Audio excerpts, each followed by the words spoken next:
And good morning, everyone. Namaste and thank you for joining us. This is Hindu Lounge. Hindu Lounge is brought to you by Hindu Pact, and Hindu Pact is the Hindu Policy Research and Advocacy Collective, an initiative of World Hindu Council of America or VHPA. And today we have a very special show. But before I get into the show, let me introduce my co-host. As always, is Utsav Chakrabarti, and Utsada is the executive director of Hindu Pact. Hindu Pact, as you guys know, comes live every Sunday at 11 o'clock Eastern, 8 o'clock Pacific, and we talk about contemporary American Hindu issues and America. By America, as you know, we mean North America and also Caribbean islands. So we talk about USA Hindu issues that impact Hindus in United States, in Canada, in Caribbean islands, and in Central America as well as they come up. And we come live every Sunday, as I said, at 11 o'clock Eastern. So I want to first welcome everyone. I want to welcome Utsada, and then I want to welcome some very, very special guests that we have on our show today. So Utsada, I give you for a quick welcome to everyone, and then we'll bring in our guests. We have very, very special guests. I want to keep that as a surprise for all our listeners today as to who is going to join us as special guests. But we are going to talk about Hindus in Canada and the difficult week that they have endured this last week. So, Sada, over to you, and then we'll bring in our guests. Namaste and good morning, everybody. And as Ajay Bhai noted, we have some special guests. So, with no further ado, I will give it back to Ajay Bhai and let's start the show. Right. So that this was a very difficult week for Hindus in Canada. There have been 6 attacks on Hindus in Canada, and then I was starting to look at the news items, and one of the newspapers in Canada said 10 attacks, and we will get into the attacks. And the latest spat of attacks started on January 15th when there was a break-in into the Sri Hanuman Mandir, or attempted break-in into Sri Hanuman Mandir in the Greater Toronto area in a town called Brampton. And that was followed by January 25th, the attack into the Chintapurni Mandir, Ma Chittapurni Mandir in Brampton, and the temple was vandalized. This was followed by Gauri Shankar Mandir and Jagannath Mandir, both in Brampton. And on January 30th, the Hindu Heritage Center in Mississauga and the Hamilton Samaj Mandir were all robbed. And according to the security cameras, each of the attack was planned, and the footage showed 2 attackers entering the mandir between 2 and 3 a.m. The intruders spent fair amount of time within the temple premises and searching for cash and donation boxes. And this was not the first time.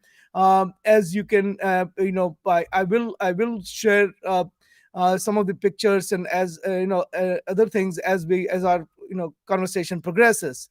But so to talk about, we are all based in US, and we thought that we will bring some guests from Canada, and these are the guests who have intimate knowledge of Canada and have lived in Canada for a very long time.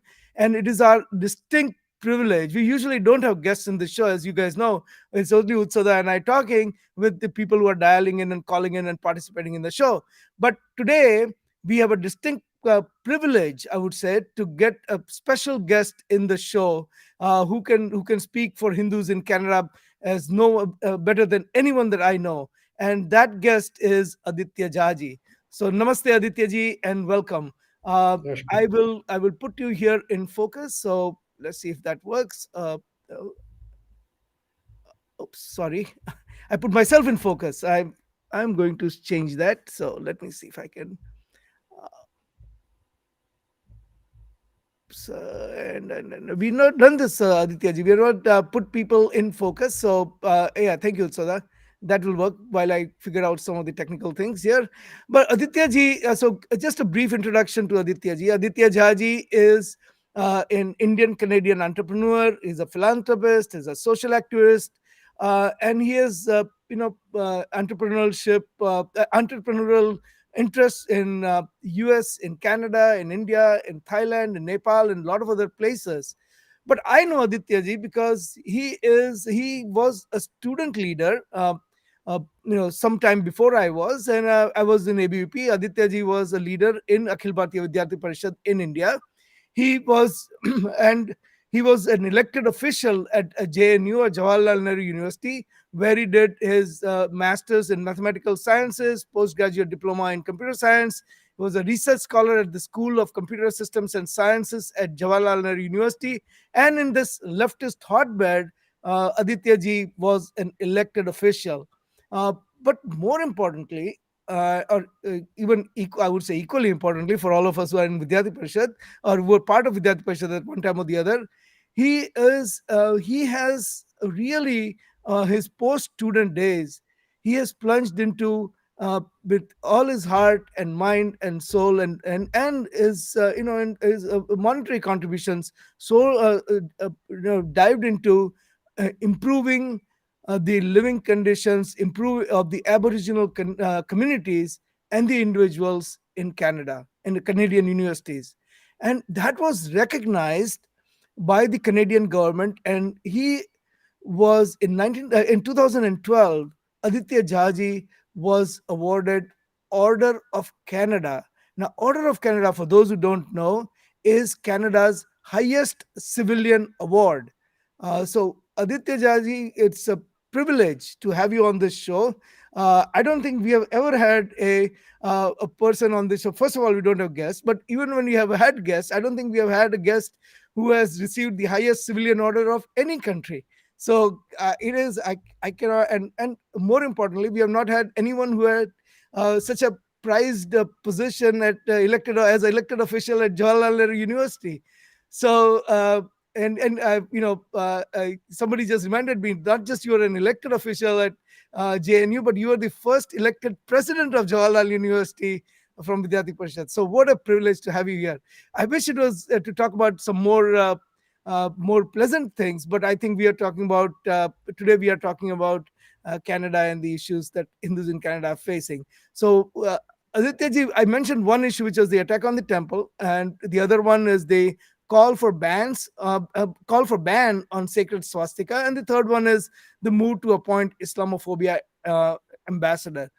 Aditya ji, we'll take one issue at a time, but first I want to welcome you and give you an opportunity to give some of your introductory remark, and then I'll ask you a few questions. I'll ask you a few questions. So welcome and thank you again for joining us. Thank you so much, Ajay ji. I have had the privilege recently of working with you and other colleagues in Canada, primarily when Dismantle Global Hindutva episode happened. Unfortunate one, but fortunate in many ways also, that we can talk about some other time. First of all, JNU was very unique because I was the first one. I'm much older than all of you. So I was the first one ABVP member to be elected in the student council. I was not the president. I lost the president thing next year. So, but it was a very special, it will remain forever because the many people followed me after, and they became president, vice president at JNU, and ABVP has a presence. But our time, it was very different time, and I'm member of the Order of Canada. That definitely is a special privilege. So I first of all thank you so much, and especially to Ritesh ji, who reached out. I'm in Kathmandu right now, sitting in my at my home office. I have a company here too. So I think Hindu attack on Hindus, and we discussed at length a few months ago, is basically it is a product of a political campaign to demonize us Hindus. We should be the last one to be demonized, and these guys are doing it because of there are certain vote lobby in Canada primarily is which becomes a kind of a group for them to vote, and they believe that to become a for minorities, they have to give preference to few people, few groups, and primarily the Islamic group And Ajayji, it may not appear that Canada is at the forefront, because Canada is an easy target as a country for people to operate through.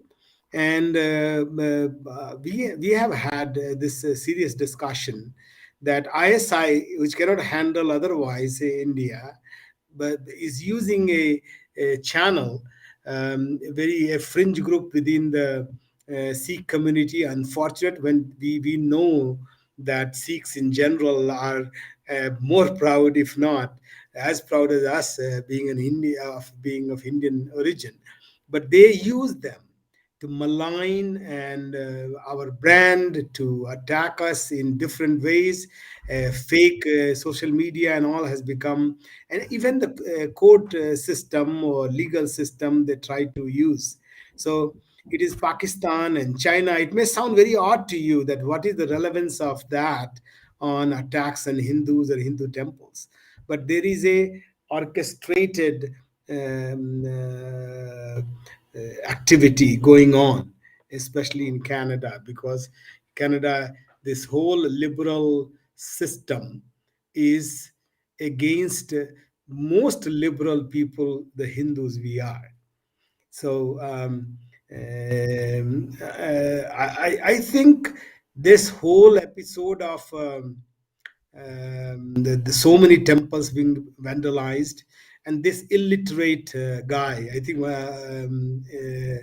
Jagmeet Singh, who aspires to be the Prime Minister of Canada, for him not to differentiate between Hindu swastika, thousands of years we have used it, which has only positive meaning and nothing else, and he is linking with this with this crooked the hook of the Nazis, and this fringe group of your Americans using that, but they are not using swastika. So Jagmeet Singh, I think we will take care of him. I think we need to be more organized. The problem with the Hindu is that we are very soft, and that's why we have been taken for granted. Thank you, Aditya. That Utsada, maybe you want to start with the questions that you may Yes, have for Aditya. Yeah. yes. Thank you so much, Aditya. And you succinctly pointed out some of the real issues behind what we see as the protests and the Hindu hatred that shows up regularly in places like Canada and America also. So my question to you is that in all these attacks that are happening, has the Hindu community in Canada been able to get an audience with leaderships, both at their local levels as well as with Trudeau? Has there been any official communication interaction that has ever happened on these issues? So before we have done it, but now I am out of country, but I'm sure people have tried to reach out. But this whole COVID thing makes things very difficult, very difficult. But I think our reply to them and Canada, 10, 12 MPs make all the difference. I think the problem is primarily, of course, on the surface is what they are doing to us, but behind is what we are not doing for us. And that is being organized and follow the electoral process to bring candidates who understand that this world needs the secular group like Hindus, to be supported, taken their support. Our mainstream role is very well understood. Uh, Politically, we have been weak, and that is the problem.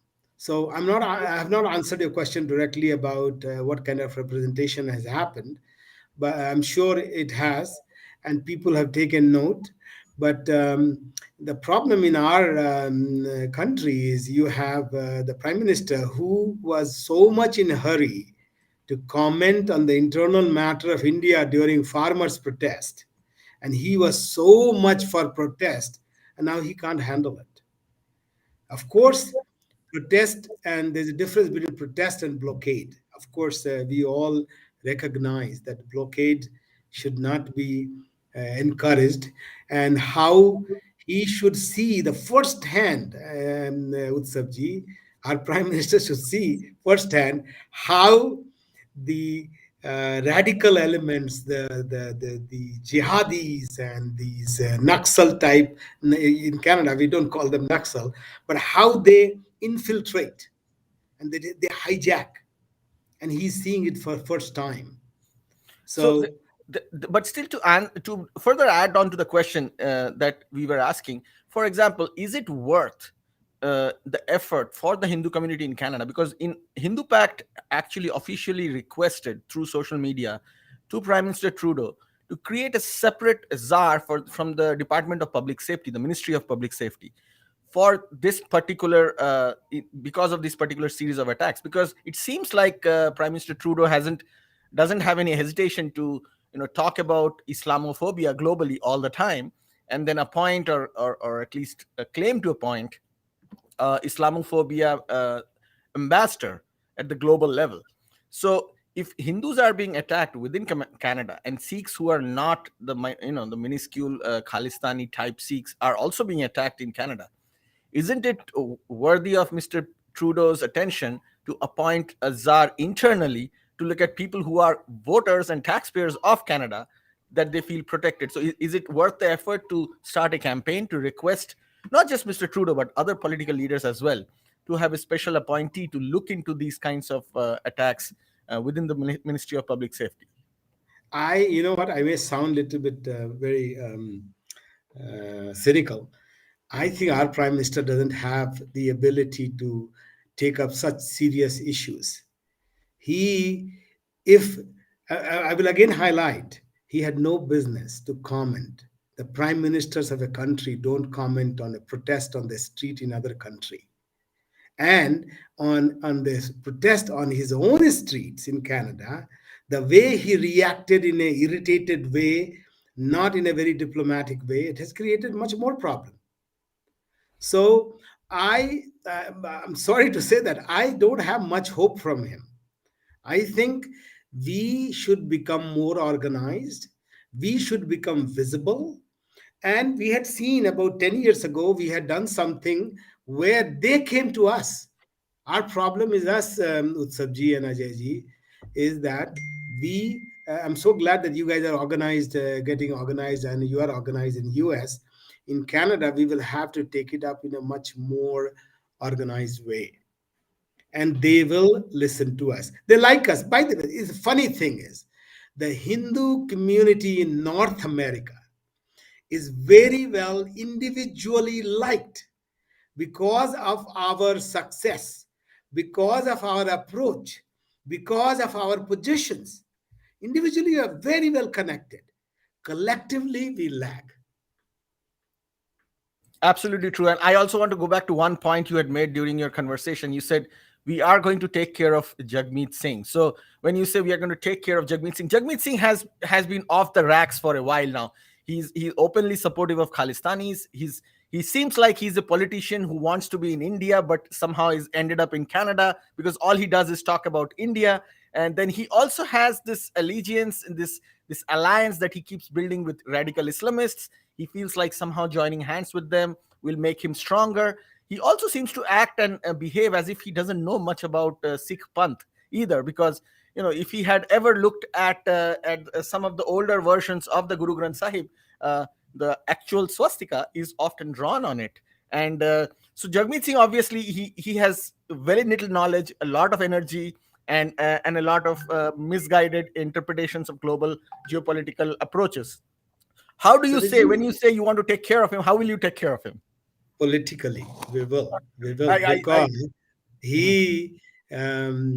he is well spoken. The problem is these days, the good English, well spoken, and look minority, get some votes, but it's not going to make him prime minister unless there is some accidental events happen. Okay, this is a panchayat guys, and they are taking the main stage. They want to take the main stage. He has he should be ashamed of himself for making such uninformed, illiterate comments. Hindus in India, around the world, will be eternally grateful to the Sikh gurus. What Sikhs have done for Hindu religion, right from Kashmir the Guru Tegh Bahadur's sacrifice, Guru Govind Singh's sacrifice, like we will have no words to show the gratefulness in the defense of our country. But these fringe elements, they are um, they are out and out there at the behest of, and I'm saying it may sound like conspiracy theorist type, that there's a large number of them are Pakistani elements, Chinese. You will think how China can be behind this kind of thing, because Canada is a very benign place. It's very easy. They use the money and just use Canadian channel to attack India. And what better way to attack India? You take a very significant section of India, Hindus, and attack them. I personally feel during Ajay ji, when we were working for this dismantle Hindu thing, I think they are scared of Hindus because we are so liberal, we are so secular, we have nothing one. They talk about unity in diversity. We talk about diversity in unity. That is the difference. It's beyond their comprehension to think like that.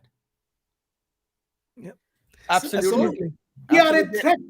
We So, are the threat. yep. We become organized. We propagate our thought process. We have in one family, we will have Vaishnavs, Shakt, or different sectors. People believe differently. We have never said one book, one God. We said we even there are group who say I am Brahmasmi, Aham Brahmasmi type people. So I think this is Absolutely. here a threat to Hindus. We are threat because we are so liberal, so open. So, Absolutely. and, uh, Absolutely. And Ajay bhai, just before we give it back to you, you know, Jhaji, there was a time just a couple of months ago when the Sikhs for Justice group, which is the American version of the Khalistanis, they Yes. openly wrote a letter in support of China when China attacked in the Indian state of Ladakh, in northern part of India, and when there were Indian soldiers dying and Chinese soldiers also died in that. They actually issued an open letter. So you're absolutely right. They don't even hide the fact that they are working for the Pakistanis and the But do Chinese. you realize the serious element in Canada? The politician may say whatever they say. We have an organization called CCS, Canadian Securities Intelligence Services, and all that. They are the one. They find some of these guys dangerous to Canada by doing things against India, because these guys attack the very fabric of democracy. They attack the very fabric of liberalism. So Absolutely. serious quarters of US, Canada, policymakers, they know their true color. So it's good that they should come out in support of Pakistan and China. Okay, Yeah. it's good. And not just that, to further add to your point, Maharaja Ranjit Singh, the most powerful and the most successful Sikh king, if you look at his battle standard, it was Devi Durga with Lord Lakshman on one side and Hanumanji on the other side, and that was his battle standard. So for Khalistani Sikhs to actually be so divorced from their own history and to be so divorced from reality is really speaking to the point of their delusion and their hatred that they carry within and I perpetuate think, further. Utsav, sorry to interrupt you, but I think we should start highlighting Sanatan Dharma. Yes, Hinduism, whatever they have coined, in Sanatan Dharma for us, Sikhism, Jainism, Buddhism, all these things, they are all part of it. That we absolutely, allow that our umbrella, we have truly, from a technology point of view, open architecture, absolutely, total open architecture, and plug and play. If you have to use the word in a modern way, they are pure plug and play. yeah. absolutely. And that is the way of the future. Trust me, Aditya ji, that is the way of the future. And these people can try as much as they want, but if we stand steadfast and we stand united, we will obviously Yeah. prevail over this. And it's our job to highlight this to the global We audience. just have to organize ourselves. So, Absolutely. We have let me interrupt this just for a second because we do have one more guest. I want to get Aditya ji's comment on what our next guest is going to say, and for that I want to bring in Ritesh Sahu ji. Ritesh ji is also a former Karyakarta of Vidyarthi Parishad, and Ritesh ji, welcome. I am going to Ritesh ji. I know that you have a very busy personal day today, a very significant personal day today, and I'm really thankful to you, grateful to you for taking time to talk to us for a few minutes. I know you have only about 5 minutes to talk, so I want to walk Ritesh ji. What I want to do is, so Ritesh ji, to introduce Ritesh ji, who is a former Karyakarta of Vidyarthi Parishad. He was one of the leaders in Madhya Pradesh of Vidyarthi Parishad, and after coming here, he has been active in the alumni group of Vidyarthi Parishad and a lot of other Hindu activities. So, welcome, Ritesh ji. You reside in Brampton, I believe, in Canada. No, Ottawa. Ottawa in Canada. And Riteshji, I am going to show you a few slides. I'm going to take your opinion of that and how you feel about it, because you moved to from US to Canada. So I want to specially ask you, how do you feel being in Canada after after living in US for 10 years? When you look at these news items, and does it make you feel like you want to move back to US because of what is going on over there? So Riteshji, this is the slide deck. This is the slide, a picture of a Canadian origin person in 2016 saying that go back to effing India if you effing Hindu. Indian origin Canadian face racist attack. This was a minor disagreement on parking. Okay, minor disagreement in parking, and this is the kind of abuse that was hurled at a Hindu. Okay, this is 2006. Now, I have picked only 3 or 4 incidents. There are dozens. This is in 2021, and as you know, you were probably part of this. The Indian origin Canadians staged a protest in Burnaby. I hope I'm pronouncing it right. Burnaby, against the attack by Khalistan supporters on Hindu minorities following the ongoing farmer protest. So, as you know, that there was a farmer protest going on in India. The and there was some repercussions of that in Canada. The protest, counter protest, all of that. But actually, Hindus were attacked physically, right, in the car rally and other things. We've shown the videos in the show, and this was in February of 2021. And this is also in September of 2021, where a Hindu family was assaulted, abused, pelted with rocks while they were performing puja in Mississauga. Okay, in a park where they were allowed to do their that little puja, a small family puja, and they were assaulted and abused. So this is when you look at the and then and then you look at someone like Trudeau, who's a prime minister who should know better. He spent a week in India wearing all kinds of Indian dresses, and fueling anger by claiming swastika as a hate symbol. So when you see all this, Ritesh ji, how do you feel about moving to Canada? So I personally would say that it's very difficult to stay in that kind of community where you don't have a freedom of speech, and whenever we are trying to express yourself, you get attacked by bullying. Also get attacked when you are doing a peaceful protest or a rally. But we have some wonderful people among us actually, and Aditya Jhaji is one of them. So whenever there is some kind of hatred, when there is a problem we face in Canada as a Hindu, then these types of people, these types of leaders come in the front, and they represent us very well. As Aditya Jhaji was mentioning about uh, we have recently seen that anti-Hinduism, that campaign was run by many universities. So in that University of Toronto was involved in it. As soon as Aditya Jhaji came to know about that, and he jumped in and steered the boat wonderfully actually, and they got a very strong message actually, that they cannot have those kinds of support from the university of anti-Hindu activities or in anti-Hindi speeches. So yes, again, as I stated above, stated before, that it's very difficult, but we have some leaders which is basically saving us from all this problem. And Aditya Jhaji is the better person to talk on these particular issues. He knows everything. He knows better than anybody else. So thank you, Riteshji. I should mention that Riteshji also is a director in Hindu Pact for building the organizations and inter-organization connectivity. So Riteshji holds that position. And Riteshji, I want to wish you all the best. I don't think it's a huge secret that in next couple of days you're going to be the first. You're going to be a first-time father. So all the best to you and your wife, and Thank you. welcome to the new addition in your family. Okay. Thank you. Thank you. Thank you, and I'll let you go, and I'll ask Aditya ji for comment on what Ritesh ji just said. Aditya ji, what do you your comments on when you hear someone who's a recent immigrant to Canada after living in US for 10 years? What are your thoughts? See, sometimes our observation may be right, but our conclusion may be wrong. So I would say that Ritesh ji's few comments about the bad incidences in Canada, there is no doubt that's bad. But as a country, it is one of the best in the world. I have lived in many countries. I've lived for many, much more longer. This is one country where someone asked me, a friend of mine who was a JNU student union leader, now then member of parliament, came to Canada. I say, you keep praising Canada. Tell me, give me why you praise. And I said two things. One is that this is a country where there is an amazing social calm. These incidences we talk about, but by and large, there's a phenomenal social calm in that country.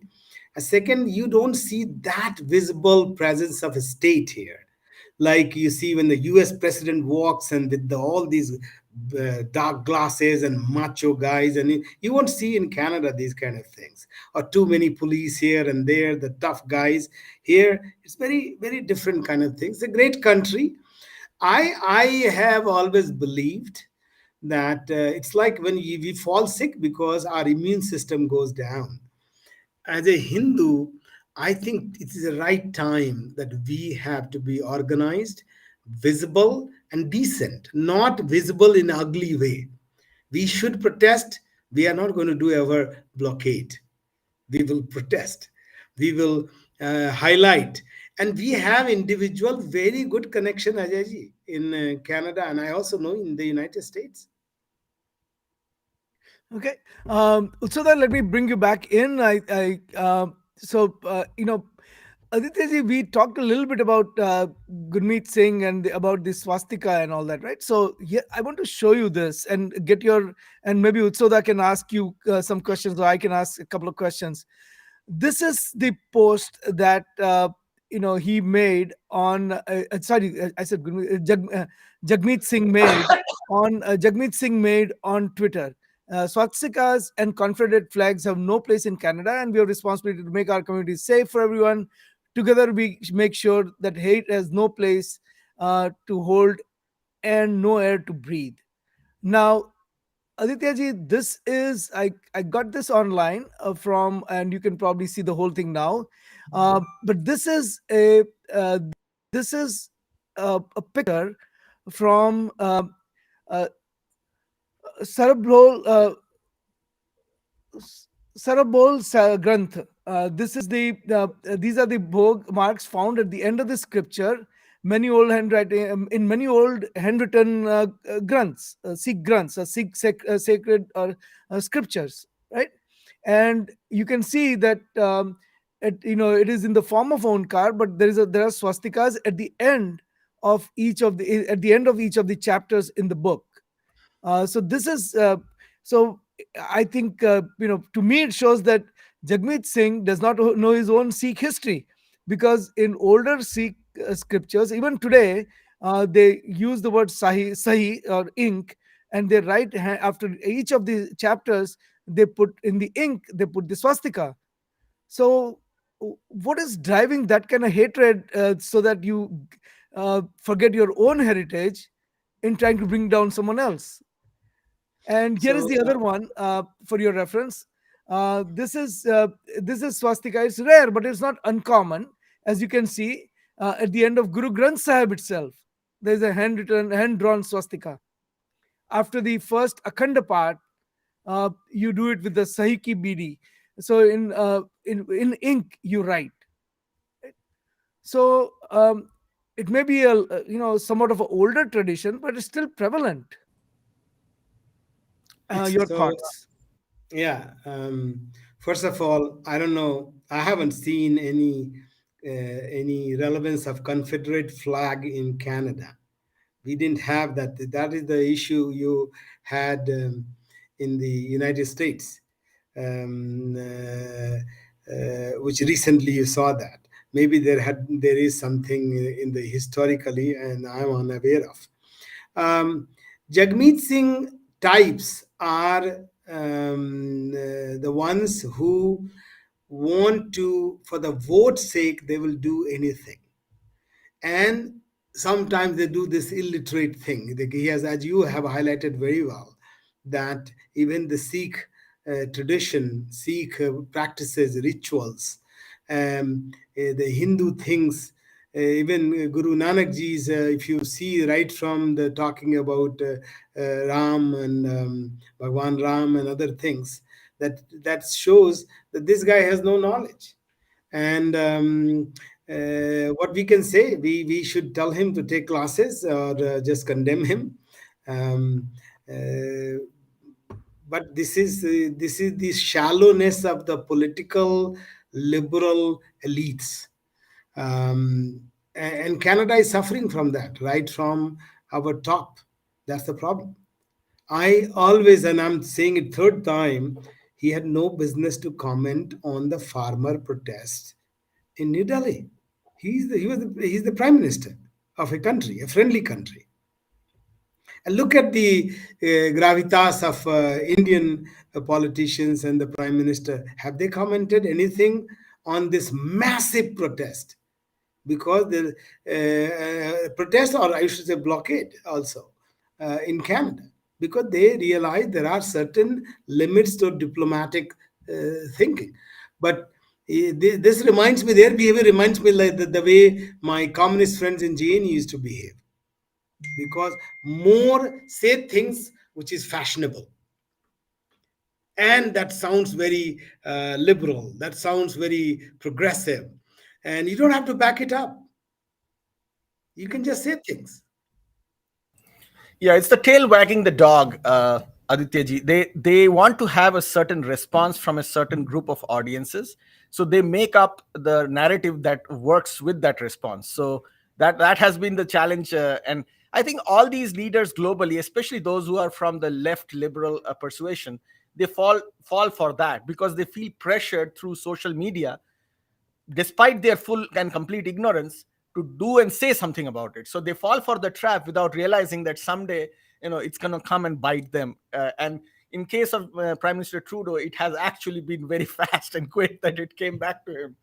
For some other leaders, I must say, including our President Biden, it may happen over a period of time, but they are beginning to realize that what goes around, eventually they will fall trap to that as well, and that is happening very fast. Pakistan as a country has realized it very, very quickly too, that Can you you rear believe it, snakes, you Utkarji will or get it back. Ajayji, that these guys have no sense to even comment and think about the state of politics and about the life of people in Pakistan? It's So total, almost 90% failed state. yes, And some Aditya, of is these there a guys deeper? who Is tout there a leftist thinking, put them in those left ruled countries and see what happens to them. Yeah, Aditya ji, let me ask you this because do you think, and that there is a larger reason for this? So, for example, when the Prime Minister of India, Prime Minister Narendra Modi, was visiting US, George Soros did a press conference, and he said. And that he is going to, or actually, I should say, when Imran Khan, Prime Minister of Pakistan, was visiting, he did a press conference with Imran Khan and he committed $1 billion to bring the Modi government down. This is on record. In the press conference, he said that. So I think, so do you think some of these things are very much driven by this kind of external funding where everyone has some, a stake in it? Last time I checked, Pakistanis don't vote in India. Okay, so he can give them $50 billion, their votes will not count. And all the money, where it will go, God only knows.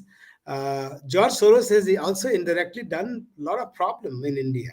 Yes. And slowly and steadily, um, you know, last time, about more than a year ago, a year and a half, no, 2 years ago, the rating agencies, read a book called Big Short, which was the 2008 crisis happened. And there's a phenomenal book and real story. And you see that how these rating agencies can create havoc. And they were trying to downgrade India Downgrade and India. do this, because when you do that, Yep. the cost of borrowing goes high. Cost of borrowing goes high, companies have problem, their value goes down, and then they want to buy it. Yes. And somebody had called out and they said, wrote about it, guys, don't allow that thing to happen, because everybody knows India is solid, fundamentally solid. We have problems at a different layer. So Soros is nothing new phenomenon. I think he has done things in Malaysia that I think he's hated to the core. Yeah. What he did to a country, he could Well, do it. absolutely. Utsada, you can probably draw these connections because you have spent a lot of time researching some of these connections, right? Yes, and it's not just Malaysia. I mean, Soros is an individual who is hated in Eastern Europe. He's hated in most of the Russian republics. He's Armenia was a country where he was respected until recently, because he helped bring the current prime minister of Armenia to power using his charity, as he puts it. But then during the war with Azerbaijan and Turkey, he abandoned them. He just let Turkey run over Armenia and take away Nagorno Karabakh, and now the Armenians are out there in the hung to dry out. So But people he's are been beginning also to funding realize. the academic India anti-Hindu academicians, and that has happened. And bringing back to Canada recently, and we had a protest on that. Aditya ji, you know this. There was a faculty member who was invited to speak at the Toronto Public Library on a blatantly anti-Hindu lecture, and a lot of these people get their academic funding from people like Soros to spew the anti-Hindu hatred. And the way I look at it is, when you normalize the anti-Hindu hatred, it can lead to the attacks on mandirs or attack on individual Hindus, because now it's very commonplace and there's no repercussions.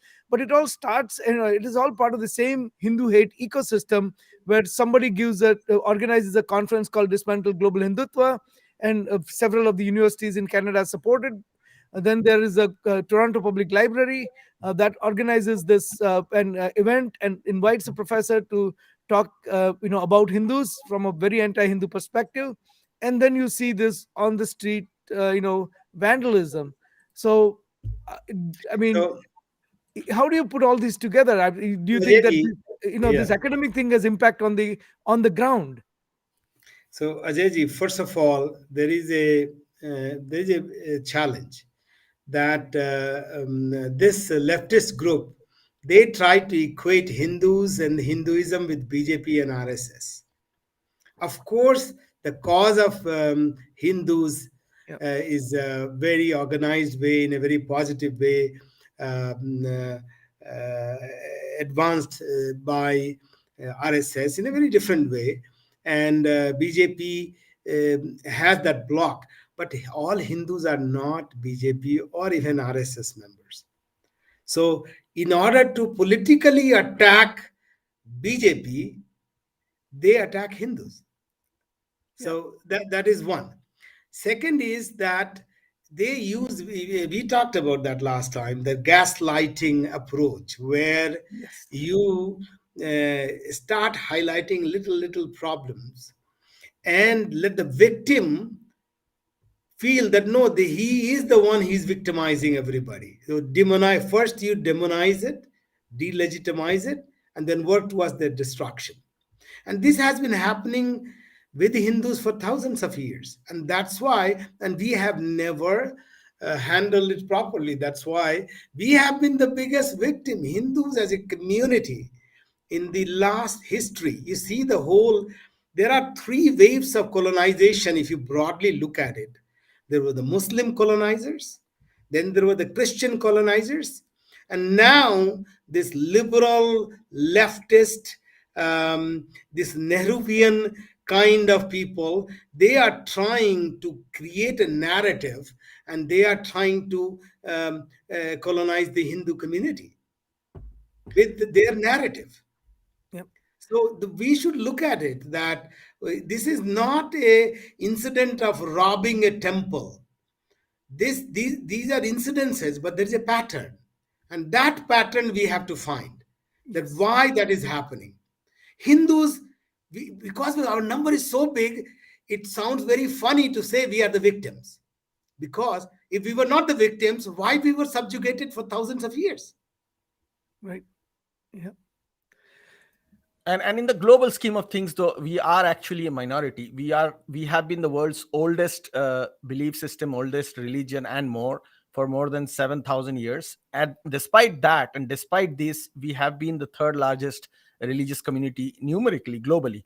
But the challenge is that there is a real sense amongst Hindus now that despite being the third largest community, there is an effort out there by many in the other communities who are above us in terms of numerics and geographical spread to actually extinguish us because of their ideological, theological moorings, which promote such kind of monotheistic aggression. They do try to expand and extinguish us, and that's been an ongoing effort from their side. So that let me as the third incident and the last one that we can get Adityaji's view on is this news item, and this is something that was brought up in America by Ilhan Omar, and it passed the House on party line vote, and that bill has been presented to Senate. The act has been presented to Senate. It is in the Foreign Relations Committee, but Canada seems to have gone ahead and taken it one step further, although the actual appointment is not there. But this is the news item that we came across. Canada intends to appoint Islamophobia ambassador. And if you look at the history of these kinds of ambassadors and what they intend to do, there's generally an exception carved out for the BDS movement, which is the anti Jewish movement. There's so basically and Christians are generally get exempted. So basically, these become another vehicle, another weapon to attack Hindus. Utsada, why don't you give a couple of lines of background on 1 minute background on what Hindu Pact has done in US on Islamophobia ambassador, and then let's ask Aditya ji what his thoughts are on this appointment in Canada. Sure, Ajay. So in America, after the resolution was passed in the House, which is the lower form of the governing body, in the US, it made it to the Senate, and it hasn't actually moved forward in the Senate. So it's still in the waiting. And Hindu Pact has started a signature campaign as well as personal outreach to senators in both parties to educate them on the threat of what this would entail. And we have actually been received quite well. But we were really concerned, Aditya ji, about this news item which says that Trudeau is interested to appoint ambassador for Islamophobia. Again, it fits very well into the narrative you presented about what and how Trudeau thinks and what he wants to do in terms of projecting himself at a global level without understanding an iota of what the reality is. This is to further enhance the point that recently in Toronto, one of the victims of Islamic State or ISIS, who received the Nobel Peace Prize in 2018, Nadia Murad Basi, she was a slave of the ISIS. And in Toronto, she was actually deplatformed by publicly funded schools because what she was talking about in her book, which she was presenting, actually they called it Islamophobia. So here is a victim of Islamism who was a slave in the hands of the ISIS for more than 3 years, who wrote a book about it, who received a Nobel Peace Prize about it, and she was deplatformed in Toronto because people believe that she would be anti-Islam if she speaks about her own truth. In that situation, in that context, to have Prime Minister Trudeau appoint a Islamophobia ambassador who would essentially, as we have seen in many other cases, be projecting what the Muslim Brotherhood and the Jamaat-e-Islami narrative of pan-Islamism is, where if you even dare to speak up a word against radical Islam, you will be deplatformed. Happening within Canada, where do you think, Adityaji, this is going to lead to, and what do you think Canadians of Hindu and other liberal origins, liberal mindset, can do to deal with this situation, and how can they stop it? So, Utsav ji and Ajay ji, our Prime Minister in Canada, he's big on symbolism. And then it comes to bite him. He was all for his even budget was called feminist budget. So very nice, like it's a very cool, catchy thing. And when it's member of parliament, if you just Google it and somewhere you'll find on YouTube, the guy, even the member of parliament, has no clue what is a feminist budget. So the Center for Religious Freedom, US has it, and Canada has it. Now this new ambassador things, these are symbolism. These are politicians. He will do it. But I would not worry too much, because I think you will be surprised at how much hate these things generate in the mainstream community. You go in Alberta and other places, say, what do you think about this ambassador of Islamophobia? And then you hear, I can't use the word, but I just hear from there. That's a country, people say redneck country and all that. These guys are doing things to hurt them, which is going to hurt them. And in Canada, America, you already, Trump phenomenon has proven that point. In Canada, these things, by doing it, this is going to hurt minority community. If Jagmeet Singh talks against Hindus, he has not read a survey of McLean, which is one of the very respected magazine, most hated communities in Canada. Many years ago it came, and he will be shocked.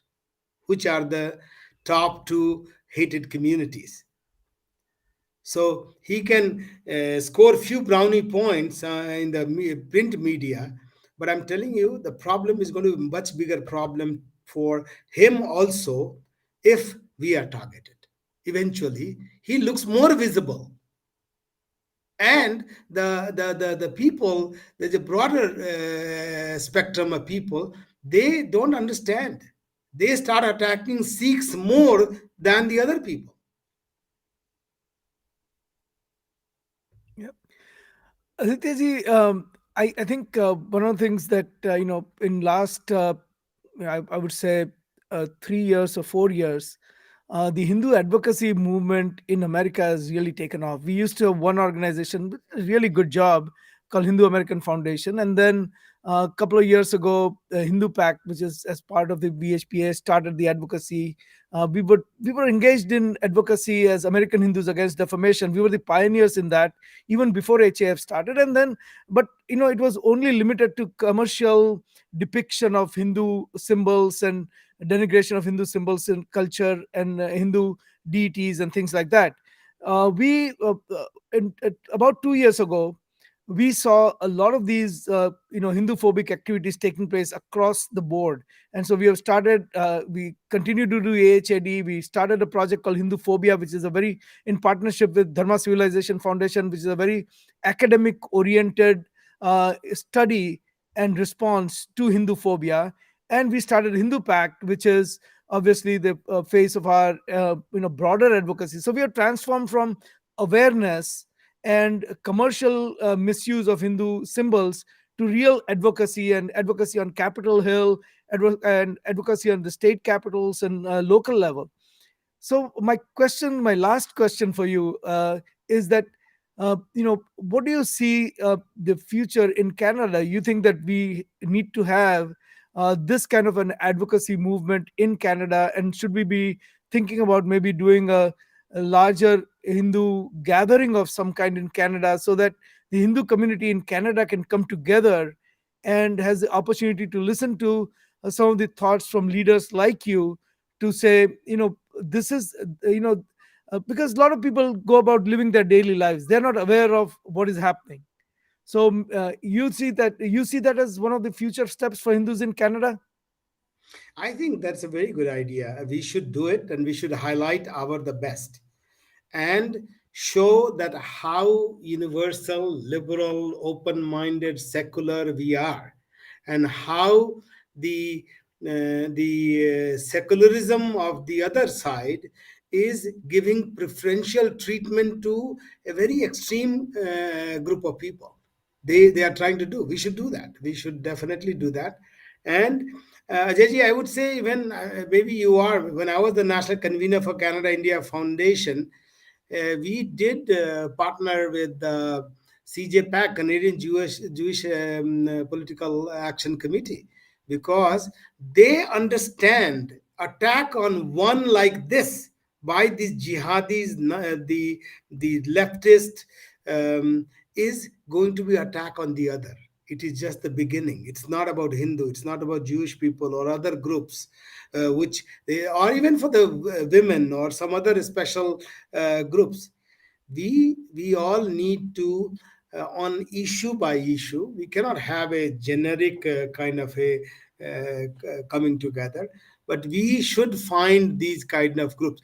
And also, Ajayji, we are not using is we have there are certain official, like in the university when we started talking about ombudsman, and that is an office at their expense we can go after them. Right. Absolutely. Utsada, any you have a question for Aditya ji? Otherwise, I would have one more topic to get Aditya ji's view on. But go ahead and ask. I know you have some. You wanted to ask about the truckers. I forgot about that, but you wanted to ask Aditya ji's view on that as well, right? No, I think Aditya ji has Or you given a covered very it good already? overall overview of what Trudeau went through in the first few days of truckers reaching his homes, and then he vanished with his family. And for somebody who just a few months ago was lecturing Prime Minister of India on freedom to protest, so I think Aditya ji gave us a very good Yeah, overview, absolutely. and I think we should send this clip to Justin Trudeau on social media. I think so. Aditya ji was very articulate about it. Yes. Aditya ji, because I want to pivot to a next topic, and I want to get your view. It will take another 2 minutes of your time, if you don't mind. I know we are almost at time, but this Holi, we are celebrating. But for the first time, we are going to celebrate the Holi as united colors of Holi. And our goal is that all the Hindu, in the open architecture, all Hindu organizations can do it on their own way for 1 week, celebrate the event of Holi. And what we are saying is that Holi, just like Holi, brings together people, different colors, and creates a celebration out of it. United Colors of Holi is a vehicle where, based on Hindu ethos principles, we want to bring people of all different races, all different communities, all different ethnicities, nationalities together. And what we mean by that is, outreach and involvement of Native American communities. And I know you've done a lot of work with Native Canadian communities.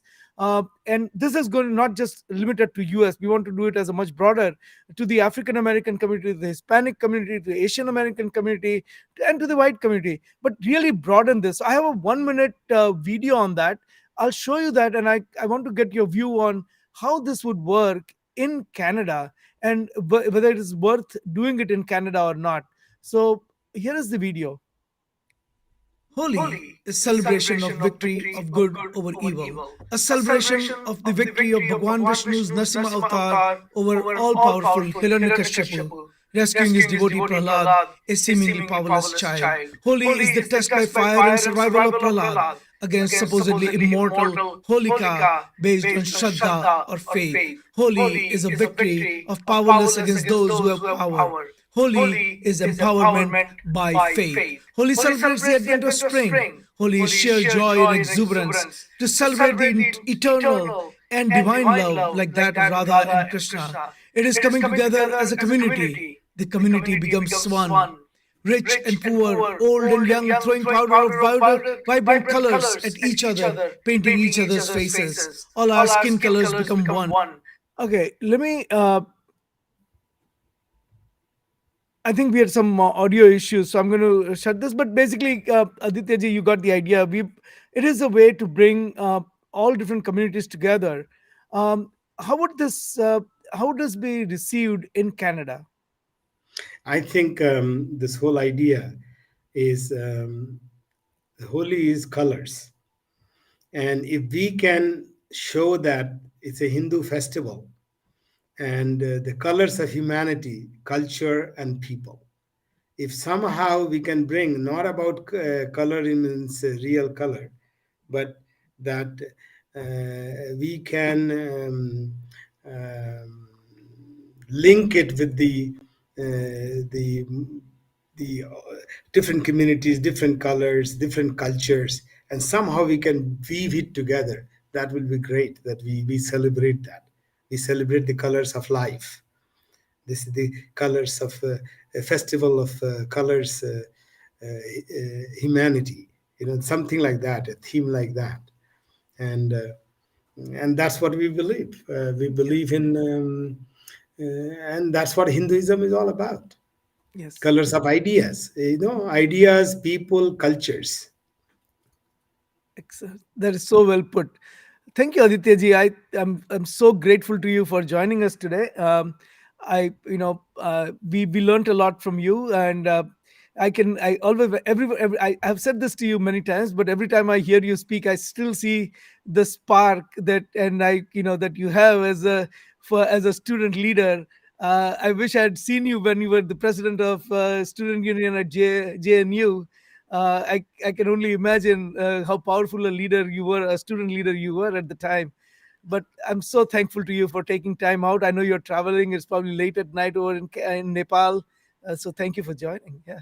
So, Ajayji, I was not powerful, but I was very empowered with this and bold and fearless, because being in JNU, it was literally like in the den of the mafia. Twice I got expelled from the university. I lost the position of the president, but I'm in the history of JNU, first ABVP guy to win election and be the part of the student council. Even Okay. that was a huge thing. When the result got announced, I remember I was from the School of Computer and System Sciences. Normally, when somebody wins, people shout. And when my name announced, there was dead silence. Even the AVVP guys didn't say a word. It was like something very bad happened. So that history I will take with me, and but that was a very special thing, and that's what Sangh thought process did it.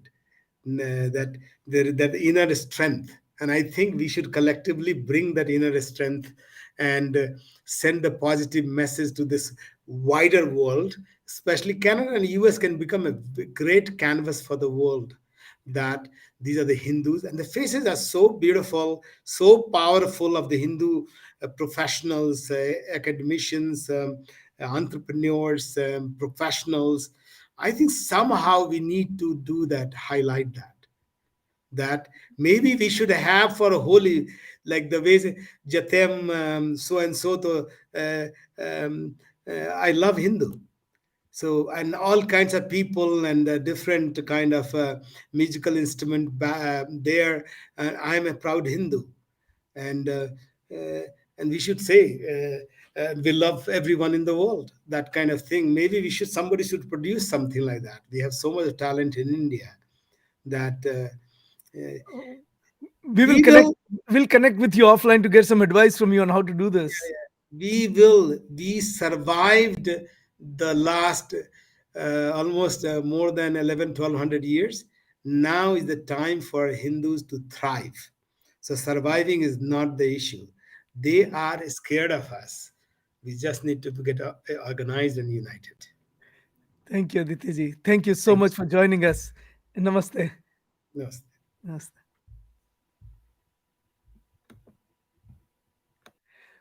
Usada, this is an excellent program. We had a we very rarely have guests, but this is the kind of guest we always hope to have. I mean, it gives so much on clarity to ideas, and gives on ground conditions in a place like Canada. We don't live in Canada, obviously, but so it gives a very nice perspective to the whole to the whole issue, right? Utsada, I can't hear you. You might be Absolutely. on. And to find somebody who could bring the analysis of the all these different issues in happening in Canada and connect it all together and present it in such a cogent and articulate way. So it's fantastic to have Aditya Jhaji with us. And this was what we were looking for in terms of the analysis that we expected. We follow the news from Canada, but it is always that extra mile of depth that we need, that Mr. Jha gave. So I think this was wonderful, and really thankful to Aditya ji for coming on the show. And it makes us understand things better too, because as much as we try to follow things from a few hundred miles away, it's always the person on the ground who understands it better. All right. So that we go to our regularly scheduled program, and the first one is, as always, the Hindu Seva Act of the Week.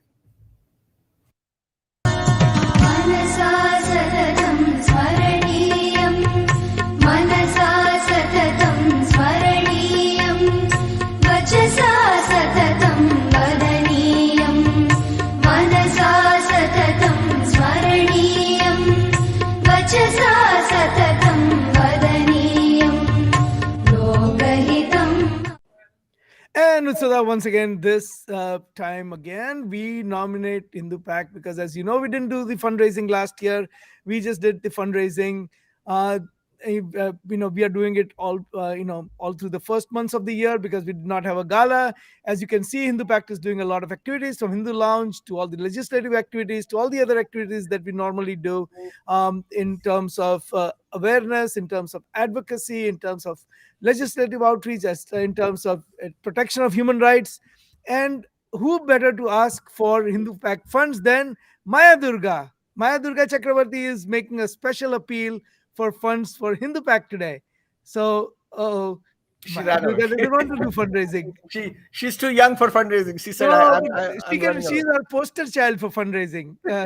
So Maya Durga went away because Maya Durga thinks that everyone should be Maya Durga. We are doing this for Maya Durga. Come on, that's the so please. Thank you, Maya Durga, for making a quick appearance. You can be our brand ambassador and help people donate money to Hindu Pact. So now with that, let us go to the Hindu good news of the week, and it is a great news. Is the Nalanda University, as you know, started reconstruction about 10 years ago now, I would think, and that new campus, as for most people who know about Nalanda, and so I can go into some detail on that, was destroyed, and every book was burnt. And fortunately, a few books were saved by people who were able to take the books to the nearby forests and rescue it and all of that. But the bonfire of the books lasted weeks, and lot of the knowledge was lost over there. It's a university where over 12,000 students studied before it was destroyed. Usada, over to you to tell us. You're an architect. You can give your architectural opinion, and you can also talk about a little bit more about Nalanda. Thank you, Ajay bhai. And so this is good news of the week because fortunately, under Prime Minister Modi, and I use the word fortunately very carefully, we give credit to anybody who does anything good for Hindus and people of India and Hindus around the world. But in this particular case, the sad part is that the person who was made in charge of reviving Nalanda University previous to the coming of Prime Minister Modi in power, Dr. Amartya Sen, who was a Nobel Prize winner in economics and a self-declared Marxist, wasted 270 crores worth of Indian rupees, Indian currency, huge sum of money for 10 years, and made one room office. And then after Prime Minister Modi came to power, an entire campus, as you can see the photographs, entire campus was built. I'm not necessarily very much a fan. The campus layout looks very beautiful. I'm not going to be very effusively supportive and promotion, in promoting the architecture itself. One of the criticisms I have of this particular new building that has been designed is that it tries to mimic the ruins of the Nalanda University, the largest university in the world during the 12th century, 13th century, when it was burnt down by the Islamist ruler, Islamist general Bakhtiyar Khilji, who burnt it down because there was no copy of Quran in that particular, the largest at that point of time library in the world. So he burnt the entire thing down, which burned for about 4 days. The reason I'm not a fan of this architecture is because it tries to mimic what are the ruins of that particular university, which lies very close by. The problem with that is that the ruins used to have a lot of intricate details and a lot of superstructure of wood around it, which gave it a very personal, human scale, and obviously very beautiful as well. But all those things were burnt, and all that remained are brick structural walls that were part of the university. And to copy the brick structural walls as the look of the university is not a good idea. It's like, to put it in modern context, if you had a building that was stripped of its glasses and its windows and only the concrete frame was left, and 1,000 years from now you design a building that just looks like the concrete frame, that doesn't, it's not a good idea. But whatever be my criticism of the architecture of the campus itself, my point is that it is a very well planned layout. It is the scale and the resources that are available to the students is good. One thing I really hope, and this I'm hoping against hope, because people in India sometimes are not very knowledgeable about the intellectual content that goes behind these kinds of things. I really hope that this doesn't become a caricature of what the original Nalanda was. Just to put it in context, the original Nalanda University's entire campus was actually built by Hindu rulers during the Gupta period. The same Gupta period that our Marxist historians and the neo-colonial, neo-Marxist historians around the world, including in India, portray as Brahminical Hindus who are against Buddhists. They were the ones who actually built the Nalanda University, and barring a couple of buildings which predated the Gupta period, most of it was built during the Gupta period. And I hope that it becomes a comprehensive learning center for all panths, all the schools of Hindu philosophy, all the schools of Bauddha darshans, and as well as Jaina and other heterodox darshans that existed throughout our history. I hope that science finds an important place in this institution, because until the recent times, science, what the Westerners define as science, was not divorced from Hindu darshan and Hindu philosophy and Hindu theology. They were enmeshed together very strongly. So I believe that should be. So it's just a hope. I hope with the modern scholarship that we have, we don't fall prey to ignorance and attitudes of monotheistic aggression that this whole university once fell to physically 800 years ago. But nevertheless, it is the Hindu good news of the week to actually see a building on the site after 700 years. However that building is, it may not be to the same glory as before, but it's up to us to bring it back to the same glory as before. So that's very encouraging. Absolutely, Utsada. This is it was very gratifying. I've been following the build up to this day, and I'm so glad that we are able to witness the revival of the university in our lifetime. People don't realize that when you have a government that is committed to Hindu culture, to Hindu Sanskriti, to Hindu dharma-based vidya or knowledge, a lot of good things can happen, and this is a manifestation of that. So with that, today I know we have an excellent segment for which people are waiting, and that is the Hindu phobe of the week, or as it is more commonly known by some people as Hindu hater of the week. Utsada, I want to give you the opportunity, give you a drum roll, and have you talk about a little bit about the Hindu phobe of the week.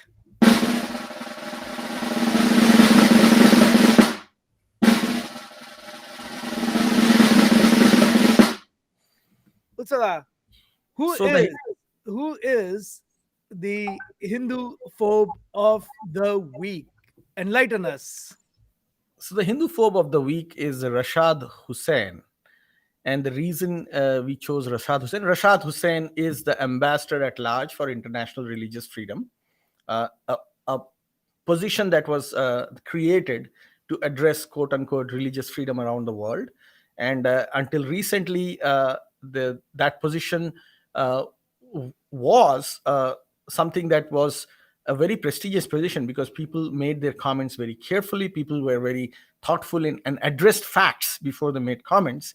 But given the decline that is happening in the way our leadership, American leadership, has approached religious freedom globally, and the way lobbyists have taken over the issue, this was not unexpected. So the reason Rashad Hussain, the newly appointed ambassador at large for international religious freedom, is the Hindu hater of the week is because, like clockwork, as expected from in recent record of the Biden administration, he jumped quickly into the discussion on hijab in India and quickly released a statement without. Actually, he probably understands who he's supporting, but probably that's the bigger problem we have to address. He came out in support of the radical Islamists led by the People's Front of India, Popular Front of India, a very strong radical Islamist group, uh, in promotion of hijab in schools, government funded schools in the state of Karnataka in India. And let me tell you, the Popular Front of India, PFI, which is promoting this campaign, chaperoning this campaign in India, is also one of the organizations in India whose members have had the largest number of recruitment to ISIS in Syria and Iraq. So you can get the background of this organization, and to have Rashad Hussain come out in support of the Popular Front of India's narrative on this issue in India tells you a lot about where Biden administration's position is. And this is in direct contrast. This is in direct contrast to what happened yesterday. And Ajay bhai, I saw that you put a slide on it, and that in Pakistan, I'm actually, Hindu Pact is going to make a post on it within the next hour. So people should retweet it once we make that post. We actually have a video also on this particular issue. Yes, this video, I've seen this video, very, very, very. We have an exclusive video on this, so we'll wait for it. Uh, Yeah, and Rashid Hussain is completely silent on this, right? Rashad, So, his name is Rashad Hussain. Rashad Hussain. yeah. Sorry, Rashad Hussain. He is completely silent on this because Rashad Hussain, that's the trend that is in American politics right now. It feeds into it dovetails into the larger issues we are dealing with, where a way of presenting oneself to be open-minded and liberal and progressive and respectful of minorities, that way has been hijacked by radical Islamists. So unless you are sympathetic towards the Taliban, or unless you are sympathetic towards the radical Islamists who promote hijab, somehow many people in the Western world believe that they are not being accommodating enough or liberal enough.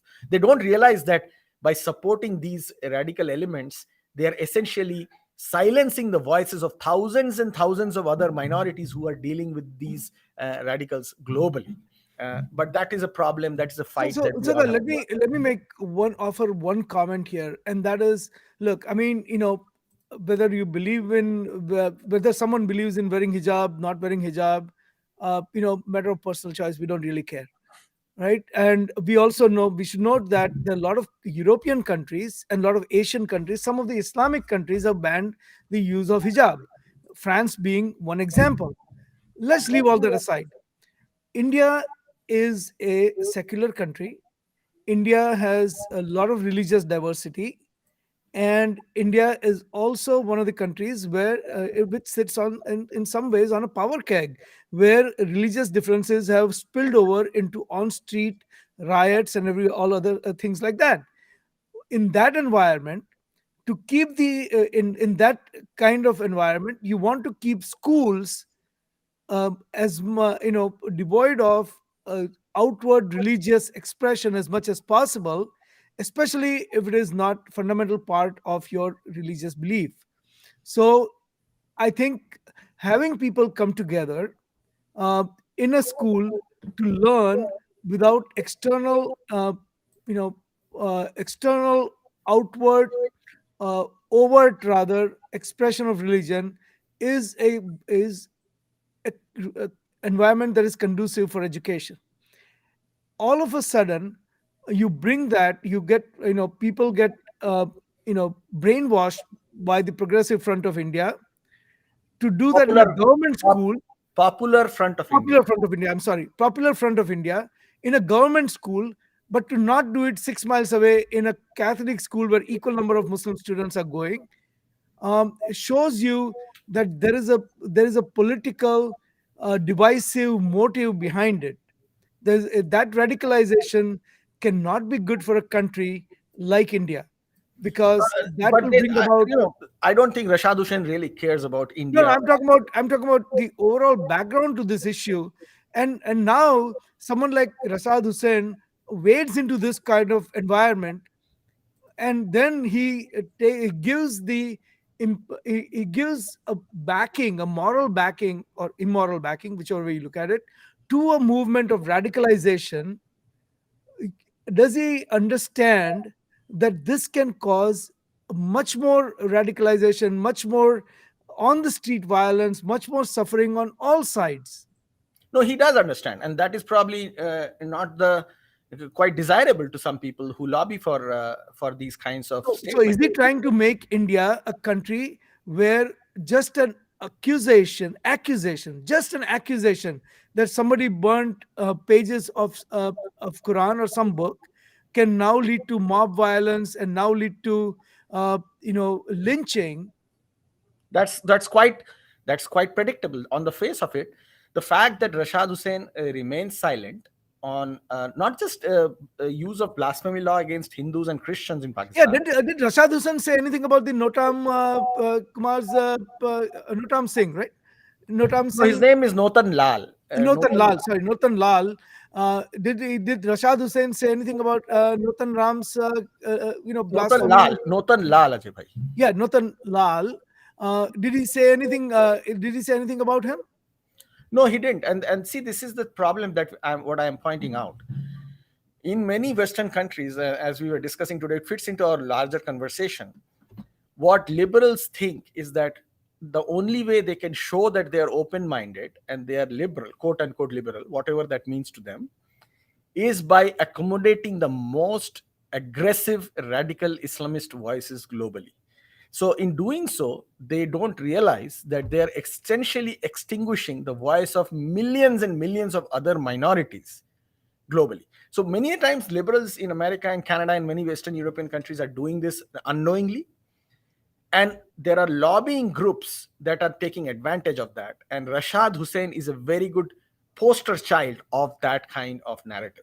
And that is exactly what we are trying to point out, that eventually the leadership in Western countries will realize that they have actually empowered and fed a snake that is going to come back and bite them, if they haven't already realized it. In some countries, they are beginning to realize it. But in America, it seems, and as well as in Canada, since we were discussing Canada today, it seems that is a perpetual process of self-delusion that continues to happen. And I think what Rashad Hussain knows very well what is happening in Pakistan. All the leadership that keeps giving statements on India every week on some issue or the other in the Democratic Party, as well as other institutions, they know what is happening in Pakistan, but they remain silent because that doesn't fit into their narrative. And it's the narrative that we discussed prior, Ajay bhai, with Mr. Jha, the narrative of the George Soroses of the world, the Pierre Omidyars of the world, and the so-called liberals, the neo-Marxists of the world. So I have a parting question on this, right? And I don't know if you'll have the answer to this, but let me ask you anyway. 60%, 62%, something like that, Hindus actually voted for Democratic Party and President Biden. And Rashad Hussain has been appointed by President Biden. So shouldn't they will have good influence over President Biden to change the narrative that Rashad Hussain is putting out, right? You would hope so, but it's based on what we are seeing over the last year and a half of both election campaign prior to the election, as well as post-election appointments and leadership, I do not see the American Hindu community or the Indian American community. People in the American Hindu communities identify both ways. They identify as Indian Americans, they identify as South Asians, then as American Hindus as well. None of them, when they are from Indian origin or Hindu origin, seem to have any influence on Democratic Party's current administration's decision making. In fact, based on what we hear, okay, that was not needed, but so based on what we hear, Ajay bhai, we see that a lot of these Hindu American young leaders like Amit Jani have been isolated and mothballed in the current administration. They have been given irrelevant positions or no positions at all, and that has been a direct influence. And I'm saying this not because I believe so, but because that's the pride that many Islamists have been claiming, that they have been successful in shutting out the Indian American community from the current administration, the Biden administration's global power positioning of the Indian Americans, even though Vice President herself is of Indian origin when it suits her, and she claims to be of Indian origin when it works for her. But it's the nature of politics. It's a lesson for American Hindus, especially those who voted for the Democratic Party, and hopefully they will learn a few things from these events. Or maybe not. Okay. Maybe not. All right. That's what we'll do when they don't, right? Yeah. Because you've been doing this. This is your voice, Utsada. You've been doing this for years and nobody's listening. What's going on? This is not my voice. This is your voice, Ajay. I don't do these things. All right, Utsada, thank you very much once again. This was a great show. Thank you for joining. This is Hindu Lounge. Hindu Lounge is brought to you by Hindu Pact. Hindu Pact is the Hindu Policy Research and Advocacy Collective. It is an initiative of World Hindu Council of America. World Hindu Council of America is one of the largest Hindu organizations in America. Hindu Lounge comes live every Sunday at 11 o'clock Eastern on YouTube, on Facebook, on Twitter. And if you cannot watch it live, you can always watch the recording of it. Today we talked with Aditya Jhaji, who is a Order of Canada recipient, Hindu leader from Canada. And we talk always about contemporary American issues, which is North American issues. And we are so thankful that you took time out to join us. We will see you again next week on Sunday as we do the next show number 90 of Hindu Lounge. So once again, as we close this show out, we are going to play a tune that is created for Hindu Lounge, but a previously played tune by a group called Decibel. So please enjoy this tune. This is a tune by Decibel, and thank you for joining us.